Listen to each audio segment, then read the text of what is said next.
கிறிஸ்துக்கள் அன்பான தேவனுடைய பிள்ளைகளே, ஆண்டவரும் உலக இரட்சகருமான இயேசு கிறிஸ்து இணையற்ற நாமத்தினாலே உங்கள் எல்லாரையும் வாழ்த்தி ஆசீர்வதிக்கிறேன். இந்த பிப்ரவரி மாதம் 8ஆம் தேதி மங்கள வார்த்தை நிகழ்ச்சி மூலமாக உங்களை நேரடியாக பார்க்கறது எனக்கு ரொம்ப ரொம்ப ரொம்ப சந்தோஷம். கர்த்தர் உங்களை ஆசீர்வதிப்பாராக. இந்த நாளிலும் பிறந்த நாள் மற்றும் திருமண நாள் நினைவுறுகிற பிள்ளைகளுக்கு ஆண்டவர் கொடுக்கிற வாக்குத்தத்தம், நித்திய கிருபையுடன் உனக்கு இறங்குவேன். ஏசாயா 54:8. இந்த வார்த்தை அப்படியே உங்கள் வாழ்க்கையில் பலிக்கும். உங்களுக்கு பிறந்த நாள் மற்றும் திருமண நாள் நல்வாழ்த்துக்களை இயேசுவின் நாமத்தினாலே தெரிவித்துக் கொள்கிறேன். சரி, இன்றைக்கி நமக்கு என்ன மங்கள வார்த்தை ஆண்டவர் வச்சிருக்கிறாரு, எடுத்து வாசிக்கலாம். ஏசாயா 25:4 சொல்லுகிறது, கொடூரமானவர்களின் சீறல் மதிலை மோதி அடிக்கிற பெருவெள்ளத்தைப் போல இருக்கையில் நீர் ஏழைகளுக்கு பலனும் நெருக்கப்படுகிற எளியவனுக்கு திடனும் பெருவெள்ளத்திற்கு தப்பும் அடைக்கலமும் வெயிலுக்கு ஒதுங்கும் நிழலும் ஆனீர். இன்னைக்கு அநேக கொடூரமானவர்கள் மோதி அடிக்கிற பெருவெள்ளத்தை போல சீறிக்கொண்டு உங்கள் முன்னால் நிற்கிறாங்க. நிறைய பேர் சீறிட்டு நிற்கிறாங்க. நீ அவங்களுக்கு எந்த கேடும் பண்ணியிருக்க மாட்ட. நீ பாட்டுக்கு உன் வேலை உண்டு, நீ உண்டு, உன் ஊழியம் உண்டுன்னு நீ ஏதோ போயிட்டுருப்ப. அவங்களுக்கு வயிற்றறிச்சலில் சீறிக்கிட்டு நிற்ப. நீ யோசிப்ப, இவனுங்களுக்கு நம்ம எந்த கெடுதலும் பண்ணலையே, எதுக்கு நம்மகிட்ட சீர்றானுங்க, இவனுக்கு எனக்கு என்ன சம்பந்தம் இருக்குது, யாருன்னே எனக்கு தெரியாது, எதுக்கு என்கிட்ட சீறிக்கிட்டு வரணும். சில நேரங்களில் சில பொறாமையின் ஆவிகள், எரிச்சலின் ஆவிகள், நீ வேலை செய்கிற இடத்துல பொறாமை பிடிச்சான்னா அவன் இந்த காரியத்தை சீறிட்டு தான் வருவான். நீ தொழில் செய்கிற ஃபீல்டில் அவனுக்கு தொழில் சரியாக நடக்கலை, உனக்கு தொழில் நல்லா நடக்குதுன்னா அவன் சீறிக்கிட்டு இப்படி வருவான். பொறாமை. ஊழியத்திலும் சிலர் அடுத்தவனை பார்த்து குறை சொல்லியே வளரவே மாட்டான். அவன் குறை சொல்லிகிட்டு இருக்கிறது வரைக்கும் அவனால் வளர முடியாது. யாரை குறை சொல்கிறானோ அவன் வளர்ந்துக்கிட்டே இருப்பான். அப்போ பாருங்கள், அங்கேயும் ஒரு பொறாமை.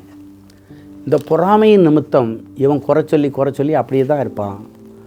ஆனால் யார் குறை சொல்லப்படுகிறார்களோ அவங்க அதை பொறுமையாக சகிச்சிட்டு போகும் பொழுது, பைபிளில் ஒரு வசனம் இருக்குது, உன்னை உபத்திரவப்படுத்துகிறவர்களுக்கு உபத்திரவத்தை அனுபவிக்கிற உனக்கோ இளைப்பாறுதலையும் கொடுப்பது தேவனுடைய நீதியாக இருக்கிறது. அப்படின்னா உன்கிட்ட யார் சீறி மோதி உனக்கு அவனுக்கு சம்மந்தமே இல்லாமல் இருந்தாலும் ஏதாவது ஒன்றை சொல்லி உன்னை அழிக்கணும்னு நினைக்கிறானோ அவனுடைய கிரியைகளுக்கு தப்பும் படிக்க அதான் போடச்சலாம். அப்படி சீறி அடிக்கிற கொடூரமானவர்களின் சீறல் மதிலை மோதி அடிக்கிற பெருவெள்ளத்தை போல சீறி கொண்டு வருகையில், அப்படி அப்பிராணியாக இருக்கிற அந்த ஏழைகளுக்கு நீர் பலனும் நெருக்கப்படுகிற அந்த எளியவனுக்கு திடனும் அவங்க கொண்டு வருகிற பெரு வெள்ளத்திற்கும் சோதனைகளுக்கும் அழியாமல் அவர்களை தப்புவிக்கிற அடைக்கலமும் வெயிலுக்கு ஒதுங்கும் நிழலுமானீர். என்ன அருமையாக ஆண்டவர் எழுதி வச்சுருக்கார் பாருங்க. ஆண்டவருக்கு அந்த காலத்திலே தெரிஞ்சிருக்குன்னு நினைக்கிறேன். ஒழுங்காக வேலை செய்கிற பிள்ளைங்களை, ஒழுங்காக தொழில் பண்ணுறவனை, ஒழுங்காக ஊழியம் பண்ணவனை சீறிட்டு ஒரு கூட்டம் இருக்குன்னு ஆண்டவருக்கு தெரிஞ்சிருக்கு அன்னைக்கு. அதனால தான் சொல்லிகிட்டு இருக்கிறார் ஆண்டவர், அப்படிப்பட்டவர்களுக்கு தப்பு வைக்கிற ஒரு வெயிலுக்கு ஒதுங்கிற நிழலாகவும், அப்படிப்பட்ட சீறல்களில் தப்பு வைக்கிறதற்கு ஒரு அடைக்கலமாகவும் திடனாகவும் பலனாகவும் நான் இருக்கிறேன். நீ அதை பற்றியெல்லாம் ஒரி பண்ணாத. ஆண்டவர் என்ன சொல்ல வர்றாரு, யார் உனக்கு விரோதமாக எழும்பினாலும், கூட்டம் கூடினாலும், பேசினாலும் இந்த காதில் வாங்கி இந்த காதில் விட்டு ஆண்டவர் பார்த்துக்குவார். உனக்கு உபத்திரவத்தை ஒருத்தன் கொடுக்குறான்னா கொடுக்குறவனுக்கு தான் உபத்திரம் வருமே தவிர, அவன் நிமித்தம் உபத்திரவத்தை அனுபவிக்கிற உனக்கோ இளைப்பாறுதலை கொடுப்பது தேவனுக்கு நீதியாக இருக்கிறது. அப்போஸ்தலனாகிய பவுல் எழுதியிருக்கார். இந்த வசனத்தை நீங்கள் வாசித்து பாருங்கள். அந்த வசனம் எதில் இருக்குன்னு கீழே அதில் கார்டு போட்டிருக்காங்க பாருங்கள். உன்னை உபத்திரப்படுத்துகிறவர்களுக்கு உபத்திரவத்தை அனுபவிக்கிற உனக்கோ இளைப்பாறுதலையும் அப்படின்னா சமாதானத்தையும் கொடுப்பது தேவனுக்கு நீதியாக இருக்கிறது. இந்த நிகழ்ச்சியை பார்க்குற தேவனுடைய பிள்ளைகளே, ஒரு நாள் அடுத்தவங்ககிட்ட மோதாத. அது உன் வேலையே இல்லை. ஆண்டவர் சொல்ல, இந்த மலையின் மேலே மோதுகிறவன் சிதறுண்டு போவான்.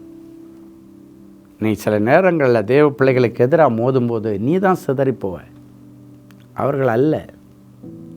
அதனால் தேவனுடைய பிள்ளைகள் யாருக்கு விரோதமாகவும் போகாதீங்க. உங்களுக்குன்னு என்ன கொடுத்துருக்கோ அதை பார்த்துட்டு செய்துட்டு நிம்மதியாக நீங்கள் உண்டு, உங்கள் ஃபேமிலி உண்டு, உங்களுடைய ஊழியம் உண்டு, உங்களுக்குன்னு ஆண்டவர் கொடுத்துருக்கிற பொறுப்புகள் உண்டு, செய்துட்டு போயிட்டே இருங்க. ஒரு நாளும் அடுத்தவனுக்கு இடறுதல் பண்ணாதீங்க.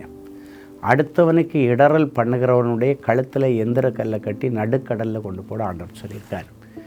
அப்படிப்பட்ட ஒரு நிலைமைக்கு ஒரு நாள் நீங்கள் தள்ளப்படாதபடிக்கு ஆண்டவர் உங்களுக்கு கொடுத்துருக்கிற ஓட்டத்தில் பொறுமையாக ஓடிட்டுருங்க. ஆண்டவர் உங்களுக்கு கொடுத்துருக்கிற பந்தய பொருளை பெற்றுக்கொள்ள நீங்கள் பொறுமையாக போங்க. இதையும் நீங்கள் பார்த்துட்டு போனீங்கன்னா அந்த பந்தய பொருளை நீங்கள் கோட்டை விட்டுருவீங்க.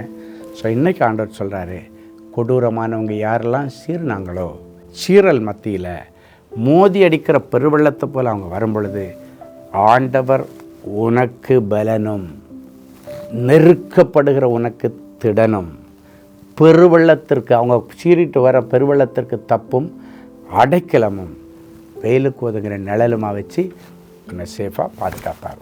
ஸோ யார் என்ன சொன்னாலும் கவலைப்படாதீங்க. இதை நினச்சிட்டு அழுதுட்டு இருக்காதீங்க. இதை நினச்சிட்டு டிப்ரெஷனில் போயிடாதீங்க. அவங்க ஒன்றும் உன்னை போஷிக்கிறவங்க இல்லை, ஆண்டவர் தான் உன்னை போஷிக்கிறாரு. அவன் நினச்சி உன்னை கை தூக்கி விட போகிறதில்ல, ஆண்டவராக பார்த்தா கை தூக்கி விடுறாரு. அப்படி இருக்கும்போது நீங்கள் எதுக்கு அதையெல்லாம் யோசித்துட்டு இருக்கிறீங்க? அப்படிப்பட்டவர்களுடைய கேவலமான வார்த்தைகளையோ இல்லைன்னா அவர்களுடைய உங்களுடைய நம்பிக்கையை உடைத்து போடுபடிக்கு பேசின காரியங்களையோ எல்லாத்தையும் விட்டுட்டு ஆண்டவர் உங்களுக்கு நியமித்திருக்கிற பாதையில் லக்க நோக்கி ஓடுங்க. பந்தய பொருளுக்காக கண்டிப்பாக அதை நீங்கள் ரிசீவ் பண்ணி இந்த பூமியிலே சரி, ஆண்டோடைய சமூகத்தில் போகும்போது சரி, பந்தய பொருளை அச்சீவ் பண்ண கர்த்தர் உதவி செய்வார். ஒரு நல்ல சாட்சியை கேட்கலாமா? எல்சன், கேரளா. என் பெயர் எல்சன். என் அண்ணன் மகனை பெயர் மனோஜ்குமார். அவர் ஒரு கம்பெனியில் வேலை பார்த்து கொண்டிருந்தார். அவருக்கு கீழ் வேலை செய்யும் ஒருவர் அவர் மேல் பொறாமை கொண்டு வீண் பழி சுமத்தி காவல்துறையிடம் புகார் கொடுத்து விட்டார். அதனால் காவல்துறையினர் என்னுடைய அண்ணன் மகனை பிடித்து கொண்டு போய்விட்டார்கள். நான் உடனே தேவனின் அன்பு ஊழியங்களை தொலைபேசியில் தொடர்பு கொண்டு ஜெபிக்கும்படி கேட்டுக்கொண்டேன். ஜெப ஊழியர் மிகவும் பாரப்பட்டு ஜெபித்தார்கள். கர்த்தர் அந்த ஜெபத்தை கேட்டார். காவல்துறையினர் என்னுடைய அண்ணன் மகனை விசாரித்த போது அவர் எந்த தவறும் செய்யவில்லை என்று உறுதி செய்தனர். எனவே என்னுடைய அண்ணன் மகன் மனோஜ்குமாரை அழைத்து செல்லுங்கள் என்று சொல்லி தகவல் கொடுத்தார்கள். மிகவும் கலக்கத்துடன் நெருக்கப்பட்ட சூழ்நிலையில் இருந்த எங்களுக்கு கர்த்தரே நிழலாக இருந்து அண்ணன் மகன் மனோஜ்குமாருக்கு எந்த பிரச்சனையும் இல்லாமல் வீட்டிற்கு வந்து சேர கிருபை செய்தார். பாருங்கள், சில நேரங்களில் இதில் என்ன போடப்பட்ட மனோஜ்குமாருக்கு வேலை செய்த இடத்துல அவருக்கு கீழே வேலை செய்யும் ஒருவர் அவர் மேலே பொறாமை கொண்டு, நான் சொன்னேன் பார்த்தீங்களா, அந்த பொறாமை, இந்த பொறாமையினால் வீண் பழியை சுமத்தி போலீஸிடையே ஒப்படைச்சிட்டாங்க. ஆனால் கர்த்தர் அதிலிருந்து ஒரு சேதம் இல்லாமல் விடுவித்து அவர் நிரபராதின்றதை ஆண்டவர் நிரூபித்தார். பாருங்கள், நமக்காக ஆண்டவர் வழக்காடுவார், யுத்தம் செய்வார். பொறுமையாக நீங்கள் ஹேண்டில் பண்ணுங்கள், கர்த்தர் பெரிய காரியங்களை செய்வார். ஜெபிக்கலாமா? அன்பான ஆண்டவரே, உமக்கு நன்றி. இயேசுவின் நாமத்தினாலே என் பிள்ளைகளை ஆசீர்வதிக்கிறேன். உம்முடைய வசனத்தின்படி என் பிள்ளைகளுக்கு விரோதமாய் எழும்பி வருகிற கொடூரமானவர்களின் சீறல்களை ஆண்டவர் மாற்றி போடும். அவர்களை சந்தியும், அவர்களை ரட்சியும், அவர்களை மனம் திரும்ப பண்ணும். ஒரு நல்ல பெருந்தன்மையான மனதை கொடுப்பீராக. அது மட்டும் இல்லை, அவர்கள் கொண்டு வருகிற அந்த பெருவெள்ளத்திற்கு தப்பும் அடைக்கலமாகவும் வெயிலுக்கு ஒதுங்கும் நிழலாகவும் என் பிள்ளைகளுக்காக நீர் எழுந்தருளி வருவீராக. இவர்களுக்கு விரோதமாய் உருவாக்கப்பட்ட ஆயுதங்கள் வாய்க்காமல் போகட்டும். என் பிள்ளைகளுக்கு விரோதமாய் ஒரு வழியாய் வருகிறவர்கள் 7 வழியாய் ஓடி போகட்டும். சுவாமி, என் பிள்ளைகளுக்கு நீரே பாதுகாப்பாக இருப்பீராக. என் பிள்ளைகளுக்கு நீரே பக்கபலமாக இருப்பீராக. என் பிள்ளைகளுக்கு நீரே ஆறுதலின் தேவனாயிருந்து இவர்களுக்கு விரோதமாய் ஒரு வழியாய் வருகிறவர்களை 7 வழியாய் ஓடிப்போக பண்ணி கர்த்தர் அதிசயங்களை காணப்பண்ணும். என் பிள்ளைகளுக்கு விரோதமாக பொறாமையினால் யார் என்ன காரியங்கள் செய்தாலும் சரி, அவைகள் எல்லாம் வாய்க்காமல் போகட்டும். இயேசுவின் மூலம் பிதாவே, ஆமென். என் அன்பு தேவனுடைய பிள்ளைகளே, நாம் அறிந்திருக்கிறபடி இன்றைக்கி நமக்கு கோவை ஆறுதலின் தோட்டத்திலே நடக்கப் போகிற குடும்ப ஆசீர்வாத கூடுகைக்காக நான் உங்களை விரும்பி வரவேற்கிறேன். காலையில் 10 மணிலேருந்து மதியம் 1 மணி வரைக்கும் இந்த கூட்டங்கள் நடக்கிறது. முடிந்ததற்கு பிறகு ஒரு நல்ல ஆசீர்வாதமான உணவு ஒழுங்கு செய்யப்பட்டிருக்கிறது.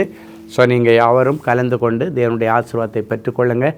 ஒவ்வொரு மாதமும் குடும்பமாக எக்கச்சக்கமான ஜனங்கள் வந்து அந்த ஆறுதலின் கூடாரத்தில் வந்து ஆறுதலையும் ஆண்டவருடைய ஆசீர்வாதத்தையும் பெற்று செல்கிறார்கள். நிறைய மெய்சிலிருக்க வைக்கிற சாட்சிகளை நீங்கள் அங்கே வந்தால் கேட்கலாம். அந்த கூட்டங்களில் நடந்தது. ஸோ நீங்களும் அந்த பகுதியில் திருப்பூர், சேலம், ஈரோடு, நாமக்கல், கோயம்புத்தூர், கூடலூர், ஊட்டி இந்த பகுதியில் இருக்கிற நீங்கள் எல்லாரும் அதில் வந்து கலந்து கொள்ளும்படி உங்களை அன்போடு கூட வரவேற்கிறோம். கர்த்தர் உங்களை ஆசீர்வதிப்பாராக. God bless you. அன்பு தேவனுடைய பிள்ளைகளே, இந்நிகழ்ச்சியின் மூலம் நீங்கள் பெற்றுக்கொண்ட ஆசீர்வாதங்களையும் உங்கள் ஜெப விண்ணப்பங்களையும் அனுப்ப வேண்டிய முகவரி: தேவனின் அன்பு ஊழியங்கள், Vinayak avenue, OMR road, Okkiyam, Thoraipakkam, Chennai 600097. மேலும் 24 மணி நேர ஜெப உதவிக்கு 044-24547-999 மற்றும் 9941950999 என்ற எண்களுக்கு தொடர்பு கொள்ளுங்கள்.